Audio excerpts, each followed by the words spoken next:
Good morning. আজকে হচ্ছে আমাদের ঋষভে ফার্স্ট দিন বা সেকেন্ড দিনও বলে যায়, কারণ কালকে আমি ঋষভে চলে এসেছি। আর ভিউটা খালি দেখো।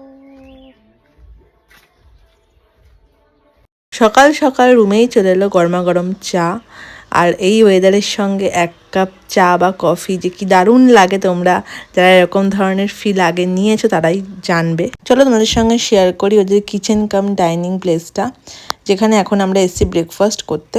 আর আজকের ব্রেকফাস্টে ছিল পুরি অ্যান্ড আলু সবজি। তো খুব ভালো বানিয়েছিল, সিম্পল খাবার।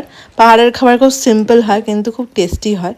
আর দেখো আমরা যখন ফিরলাম খেয়ে দিয়ে রুমে, তখন ওয়েদারটা পুরো মায়াবী হয়ে গেছে, একদম ধোঁয়াশায় ভরে গেছে চারদিকটা। মানে মনে হচ্ছে সকালের মেঘগুলো আমাদের ঘরের মধ্যে ঢুকে যাচ্ছে। মনসুনে পাহাড়ের বৈচিত্র্যই কিন্তু আলাদা। তোমরা কখনো ধরতে পারবে না কখন বৃষ্টি হবে, কখন সুন্দর একদম কাঁচের মতো ঝকমকে রোদ্দুর উঠে যাবে, আবার কখন অন্ধকারচ্ছন্ন হয়ে আসবে। তো সবটাই প্রাকৃতিক বৈচিত্র্য। মেঘ জমেছিল, আর এখন দেখো ওয়েদারটা, রোদ্দুর উঠেছে, সব মেঘ কেটে গেছে, বৃষ্টিও হয়েছে অনেকটাই। দেখো ভেজা ভেজা এখন ওই সব জায়গাগুলো, কিন্তু এখন পুরো সুইজারল্যান্ড কাইন্ড অফ ওয়েদার হয়ে গেছে। আর খুব সুন্দর পাহাড়টা লাগছে, পাহাড়ের মিডলে মিডলে মেঘ জমে আছে। আর বাবা মাও ফটো তুলছে, এত সুন্দর লাগে। বর্ষাকালেও যে পাহাড় এত বৈচিত্র্যপূর্ণ হয় তা আমরা এখানে না আসলে আগে জানতাম না, যে পাহাড় এত সুন্দর, এত কালারফুল এবং এত ভেরিয়েশন আছে তার। এই যে মামা,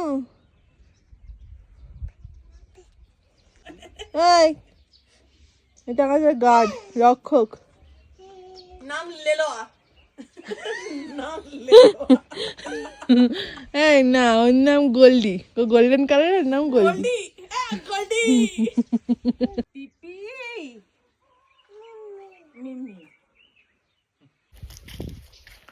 এখন আবার যাচ্ছি আমরা লাঞ্চ করতে।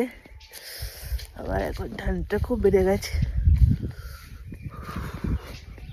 চলো দেখাই লাঞ্চে কি করে করেছে ওরা। ঠান্ডায় আমার কথা জড়িয়ে যাচ্ছে, কিন্তু এইটা একটা বেস্ট পার্ট, যে গরম গরম খাবার খুব